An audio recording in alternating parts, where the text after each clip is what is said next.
안녕하세요. 한류의 신과 해외 반응을 소개하는 한류 클래스 TV입니다. 오늘은 일본은 문화전쟁에서 한국의 선두를 빼앗겼습니다라는 제목의 인도 언론 스크롤인 기사를 살펴보겠습니다.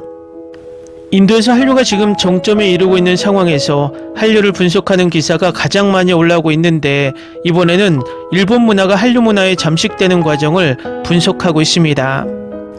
지금 K-POP 데모넌터스가 전세계를 강타했고 그 애니를 만든 제작사가 일본계 미국 회사 소니 픽처스입니다.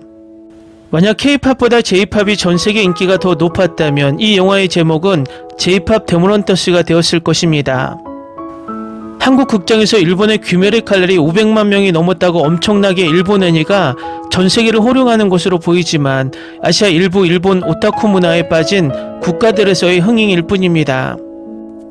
지금은 극장에서 어떤 영화가 1위인가가 중요한 시기가 아니라 OTT에서 어떤 컨텐츠가 1위인가가 더 이슈가 되는 시기입니다. 넷플릭스에서도 오징어 게임은 전세계 컨텐츠에 있지만 귀멸의 칼날은 아시아 컨텐츠에 한정되어 있다는 것입니다. 일부 한국 보수 언론의 호들갑이 한국 시청자의 눈을 가리고 있다는 것입니다. 딱 일본 정부가 언론을 동원해서 일본이 세계 최고야 라고 일본 국민들을 세뇌시키는 것과 다르지 않습니다. 이 시점에 인도 언론이 의미 있는 기사를 내놨는데 바로 살펴보겠습니다. 지난 10년간 아시아 대중문화의 중심이 일본에서 한국으로 옮겨갔다면 일본은 어떻게 왕자를 잃었을까요? 일본의 대중문화 지배력은 타격을 입고 있으며 음악뿐만 아니라 헬로키티를 만든 일본 회사 산리오는 1999년부터 2010년까지 판매 부진을 겪었고, 헬로키티에 대한 의존도를 줄이기 위해 새로운 캐릭터를 도입하려 노력하고 있습니다. 일본 영화 산업은 애니메이션의 쇠퇴로 크게 타격을 입었습니다. 한때 지배적이었던 비디오 게임 산업에 관해서는 일본 최고의 게임 디자이너 중 한 명이 우리 게임 산업은 끝났다고 발표한 것은 좋은 신호가 아닙니다. 한국은 일본이 이제 두려워하는 곳에 돌진할 준비가 되어 있습니다. 일본은 약 10년에서 15년 전쯤 아시아에서 문화적 유행의 중심지에서 자리를 잃었습니다. 그 이유는 여러 가지가 있습니다. 우선 일본 대중문화는 일본 열도 자체처럼 세계와 너무 고립되어 있어 지속 가능한 글로벌 영향력을 유지할 수 없었습니다. 이는 일본인들이 직접 만든 일본 갈라파고스 증후군이라는 표현에서 확인할 수 있는데, 이는 일본의 휴대폰 시장을 고유한 종과 생태를 가진 남아메리카 섬에 비유하는 것입니다. 2010년 일본 전자제품 회사 샤프는 일본에서 처음으로 세계 어디에서도 판매되지 않는 태블릿을 출시했는데, 이 태블릿을 적절하게 갈라파고스 태블릿이라 불렀습니다. 마찬가지로 일본의 많은 비디오 게임은 일본 시장만을 위한 것입니다. 어떤 사람들은 일본이 영어를 배우는데 소극적이라는 점이 문제라고 말합니다. 일본은 섬나라이고 식민지 역사가 오랜 역사를 가진 많은 나라들처럼 여전히 다른 사람들이 자기 언어를 더 열심히 배워야 한다는 생각을 가지고 있습니다. 예를 들어 J-POP 밴드는 전략적으로 비일본인 멤버를 포함시키지 않습니다.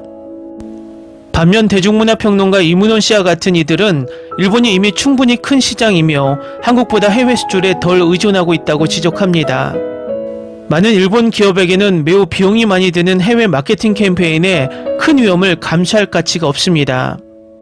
일본이 독립적으로 견고한 시장인 이유는 단지 인구가 많기 때문만이 아닙니다. 일본인들은 전반적으로 많은 소비를 합니다. 그들은 새로운 것을 좋아합니다. 반면 한국은 일본의 절반 이하 인구를 가지고 있습니다. 따라서 이 씨는 한국이 수출 시장에 의존해야 했고, 이는 전 세계적으로 어필할 수 있는 음악을 만들기 위해 국제 취향에 주의를 기울여야 한다는 뜻이라고 말합니다. 하지만 이전에는 K-POP의 국제 유통 채널이 없었습니다. 음악을 퍼뜨리려면 약 20명 정도가 레코드판을 들고 미국 라디오 방송국을 방문해야 합니다. 한국 음악 산업은 그런 방법이 없었다고 말합니다. 인터넷과 유튜브가 등장하면서 한국은 유통 장벽을 허물 수 있었습니다. 반면 재팬투데이의 한 기사에 따르면 한국 팝 레이블과 달리 대부분의 일본 레이블은 아티스트의 작품을 해외에 홍보하는데 알레르기가 있다고 기술합니다. 서구에서 K-POP이 J-POP을 앞서는 또 다른 이유는 한국 문화가 본질적으로 청교도적이고 보수적이라는 점이며, 이는 전 세계 관객들에게 좋은 일입니다. 한국 영화에서 보는 것과 달리 일상적인 한국에서는 성적 청교도주의가 짜증날 정도로 강요되고 있습니다. 제 한국계 미국인 여성 친구는 어릴 적 파자마 파티에 참석할 수 없었던 기억을 회상합니다. 결혼할 때까지 남의 집에서 자면 안 된다는 이유였습니다. 한국은 엄격한 이미지와 도덕을 강조함으로써 다른 나라들이 그들의 음악을 받아들이기 쉽게 만들었습니다. 과잉보호라는 일반적인 주제는 매력적입니다.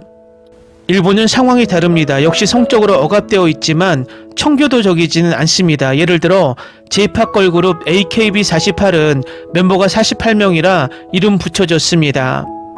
현재 일본에서 가장 성공적인 J-POP 밴드입니다. 밴드 멤버들은 공연할 때 자주 교복을 입으며 그들의 노래에는 내 교복이 방해가 되어 같은 가사가 있습니다. 그런 노래는 한국에서 명백히 금지될 것입니다. 게다가 한국에서는 여학생들이 교복을 입는 건 학교 때문이지만 일본은 다른 용도로도 사용됩니다. 한국 팝음악 채널 엠넷 총괄 매니저 신용관 씨가 이 밴드의 마케팅 전략을 설명합니다. AKB48의 시장은 30세에서 40세 사이의 남성입니다. 일본에는 어린 소녀들의 영상을 판매하는 문화가 있습니다. 로리타 콤플렉스는 그곳에서 현상입니다. 그렇긴 해도 신 매니저는 일본 음악계가 한국 음악계보다 훨씬 더 다양하다는 점을 인정합니다. 일본은 세계에서 가장 큰 음악 시장 중 하나라 다양한 장르가 있습니다. 레게, 메탈 등. 하지만 가장 수익성 좋은 건 AKB48 같은 것입니다. 신 씨에 따르면 J-POP 밴드는 K-POP 밴드와는 다른 존재 이유를 가지고 있습니다. 그들은 모델로 데뷔하고 영화 촬영을 하러 갑니다. 음악적인 관점에서 보면 말이 안 됩니다. 이 밴드들을 보면 노래를 못하는 사람들도 있습니다.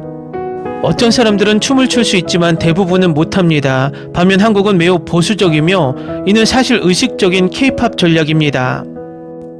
서구 일본 그리고 좀 더 자유로운 아시아 국가처럼 다문화가 좀 더 많은 시장에서는 옷차림이 다릅니다.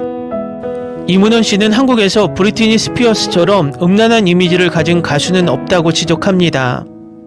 K-POP 밴드는 어린 팬들을 배려해야 합니다. 부적절한 사진 스프레드나 약물 또는 성 스캔들은 경력을 끝내는 원인입니다. 이런 일이 생기면 음반사가 계약을 해지할 권리가 있습니다. K-POP은 보이밴드에 큰 비중을 두고 한국 남성이 로맨틱하고 세심하다는 오랜 아시아 고정관념을 활용합니다. K-POP 보이그룹들은 걸밴드가 등장하기 전부터 아시아에서 인기 있는 수출품이었습니다. 마지막으로 일본이 한류를 받아들인 상황에서 글로벌 대중문화 무대에서 한국과 경쟁하기는 어렵습니다. 한국 음악 산업은 일본 음악 시장이 얼마나 중요해질 것인지 일찍부터 인식했는데 이는 비일본 아시아 음악에 대한 역사적 무관심에도 불구하고 말입니다.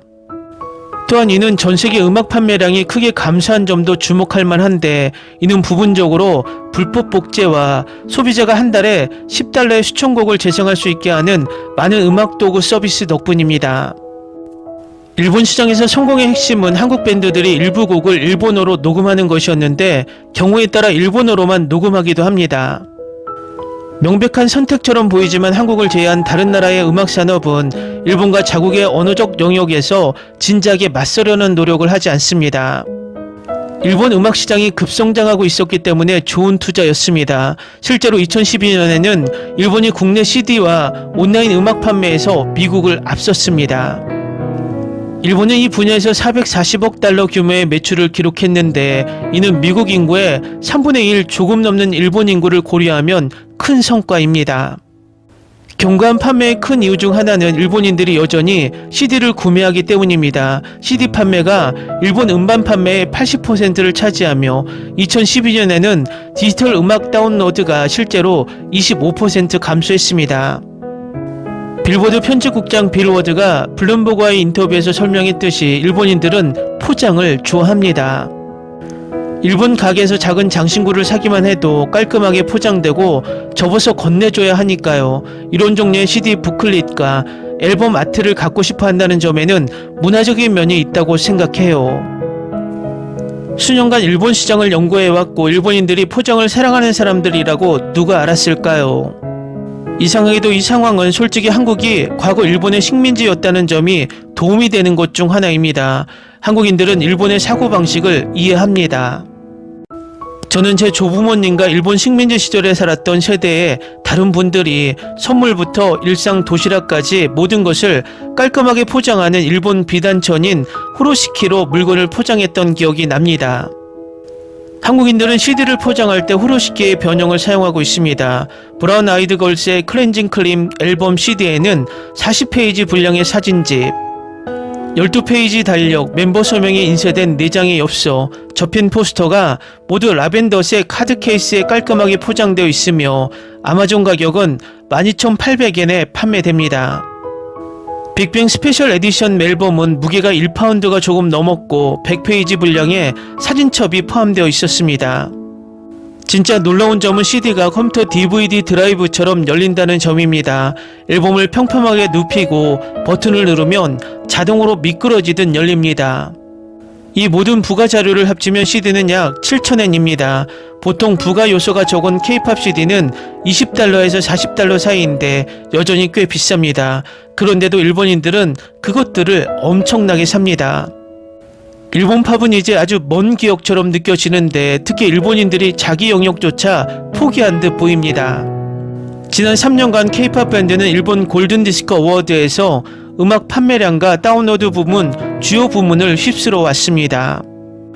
기사 잘 보셨나요? 이 기사를 보면 한국은 철저하게 상대를 분석해서 마케팅하며 성공한다면 일본은 여전히 갈라파고스화를 벗어나지 못하기 때문에 J-POP은 K-POP을 이길 수 없다고 전하고 있습니다. 일본의 관광으로 도쿄와 유명 관광지에만 가본 사람들은 일본과 한국의 차이를 잘 모릅니다.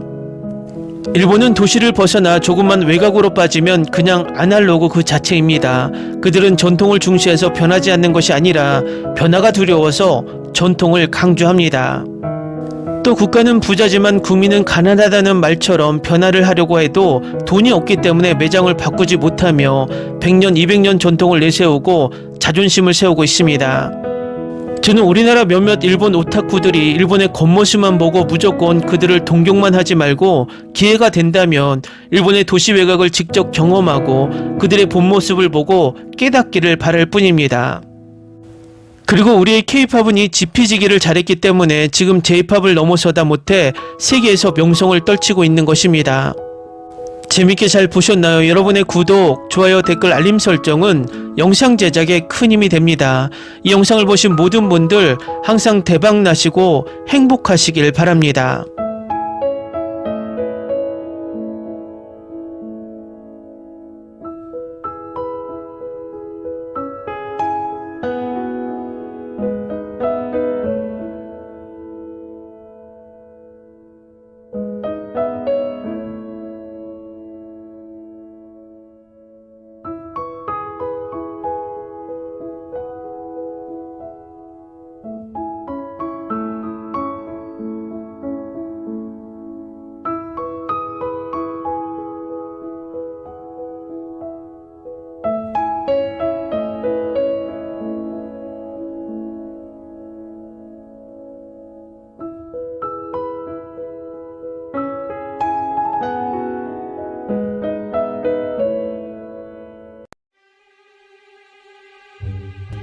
Ni se te ocurra. Olvida el ganso y los tomates. No hables de las ballenas.